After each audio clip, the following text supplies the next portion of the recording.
Hello everyone, how are you all? I hope you all are fine and reading lots of good books. I'm Ikshu and yes, it's been a while that you have seen me in front of the camera and doing a review. So yes, there were reasons behind it. I was not getting a lot of time to shoot and then edit the video and upload. So now as I have time, so I thought to make a video review with myself for this book. It's a book called The Psychology of Money by Morgan Housel.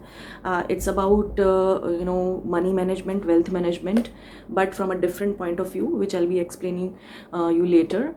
And yes, it's not a long book. It's around 230 to 240 pages. So, and yes, it's also a new book, we can say that, because it's released in 2020 and it was one of the most talked about books in non-fiction category in the year 2020. And it has become a quite successful book up till now. So I thought that why not this book. And yeah, I hope you all are fine. My name is Ikshu and you're watching the Book Saga. Let's get started.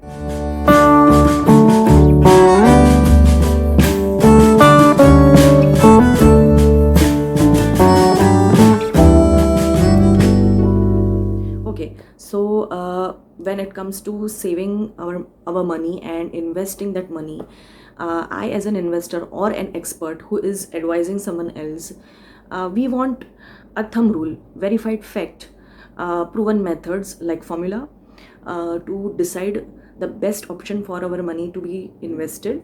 But in this book, Morgan Housel, in The Psychology of Money, he has researched completely on a different topic, that the accumulation of wealth and the generation of wealth over the period of time has a lot to do with our human behavior, and we cannot rule out this fact. The book is divided into 20 chapters, and each of the topic which are discussed are different, and they are discussed with rich life examples of the people who have made successfully money decisions and who have also made big blunders in their wealth management. And after all the 20 chapter gets over, there is a postscript about the situation of the American economy right from the World War ends in 1945 till 2019-20. And the stages the economy went through, from the growth and decline, recession, and how it impacted the money making decisions of the American people. So yes, it's a book worth to be read. Okay, the first takeaway is less ego, more wealth. It means the savings of the money is the gap between your ego and your income. The author says, save for the future, control your ego, and don't buy those things which will satisfy you in the present. Yes, present matters. But if you want to generate wealth over the period of time, then control the expenses which probably you don't need. You just want to buy them to satisfy your desires and your luxury. So it is better to save for the future, control your expense in the present. Okay, the second takeaway and the learning is I found very interesting, because I can relate to it when I was working in the finance world. Yes, for a short period of time, but in that short period we were taught as an employee, and that if you want to do better as an investor, the single most powerful thing you can do is increase your time horizon. Whether it's equity shares you are investing in, whether mutual funds, or whether any bank deposit or company deposits, or public provident funds, or insurance policy, anywhere you are in, or post schemes, or property or jewelry, anywhere you are investing as an investor, you should keep money for a longer period of time. It will help neutralize all the risk which you are at, which comes through the market and the economy, and overall all the external factors. It's simple that if you keep money for a 1 year plan, and if you keep money for 3 year plans, definitely you will earn more profit or more interest or more dividend in the later one, in the 3 year plan. So yes, the more longer period of time you invest the money in, the more income you will earn. Become okay with a lot of things going wrong, You can be wrong half the time and still make a fortune. Means, as an investor, you should focus on your overall portfolio.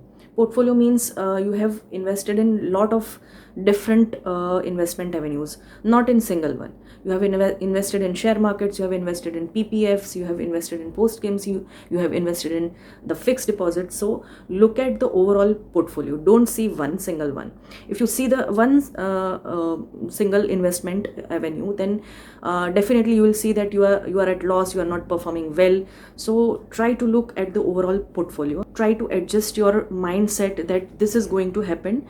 Gradually the returns will show. Okay, the fourth learning which I liked is be nicer and less flashy. It means the author is trying to say that the human mind is such that when we see someone else having big car, villa, and probably they are going to foreign trips, so we also want that, and we want to satisfy our desires, probably which we don't need to survive, but then also we want that.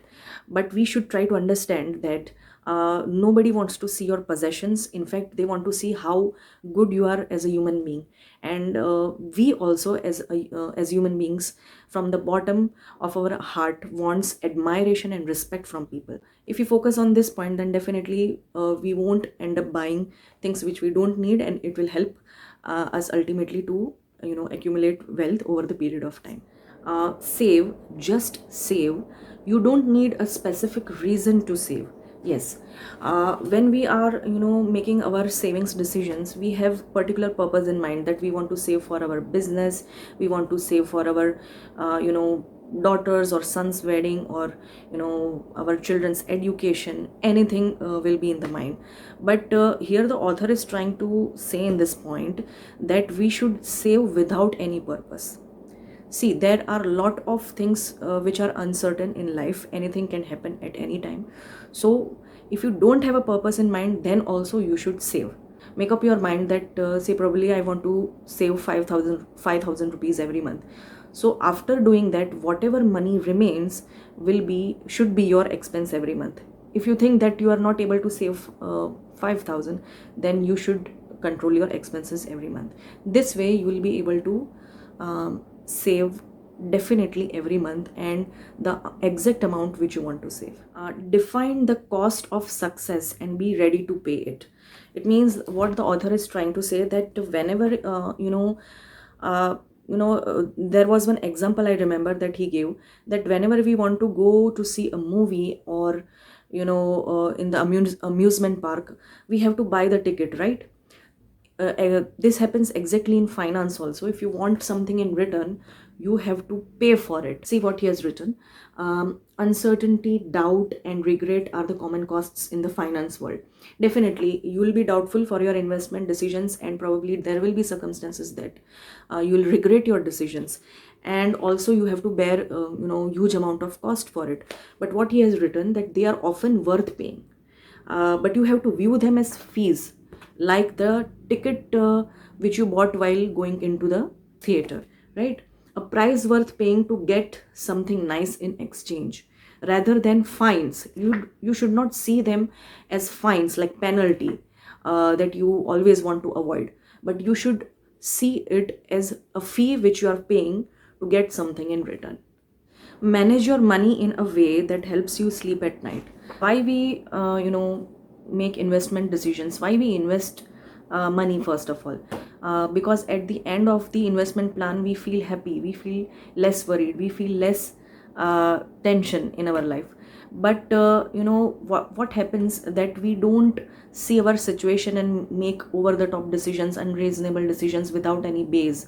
We are sometimes greedy also. So what the author is trying to say, that whatever your target is, it can be anything, that you want such a percentage increase in the profit in your portfolio at the end of 6 months, 1 year, or probably 5 years. Your target can be anything, but always make investment decisions in such a way that it helps you sleep at night properly. It should not give you worry, it should not bring tension in your life. So yeah, this was the point we should keep in mind while making the money decisions. Define the game you are playing and make sure your actions are not being influenced by people playing a different game. Yes, everyone's situation is different. You can take examples of all the amazing investors who have done well and probably expanded their business to a whole new level, like Warren Buffett. Take their examples, but you should understand that your situation is different, your purpose in life is different, your target is different, the way you work, whatever business you are doing, your family situation, everything is different. So don't get carried away by what they are doing. Take examples from their situations, add your own thing and move forward and take your own decisions. And this is, I think, one of the important one which should not be missed, which is use money to gain control over your time. It means that ultimately why we invest, why we want to grow our money, why we want to grow our savings and accumulate wealth in future. uh, to have freedom, right? To have financial freedom.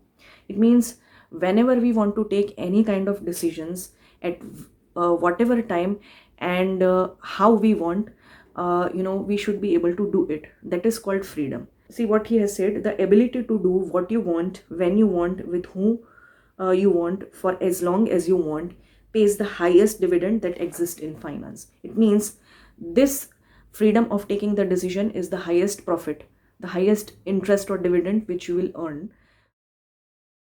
Well, as far as ratings are concerned, I will go for 4.5 out of 5 stars for this book, and the reasons and the topics which we discussed, and the rich examples this book shares. I think this book deserves 4.5, and everyone should read this book, whether you are a finance student or you are working in finance, or you want to start something new in reading, a different genre. If you want to learn about finance, you should go for this book. It won't regret you. And uh, yes, this book is definitely it's finance, right? So there will be some words or jargons which you will not be able to understand. Then it's okay, you can google it, but definitely you should read it, because it's a whole new different topic which is not explored. This book stands out from rest of finance and wealth management books. So I think definitely you should read it.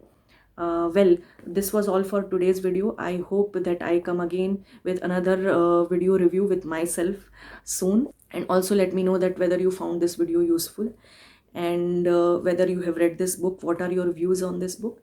So do comment in the comment section, and yes, we'll meet again soon. Till then, bye bye, take care.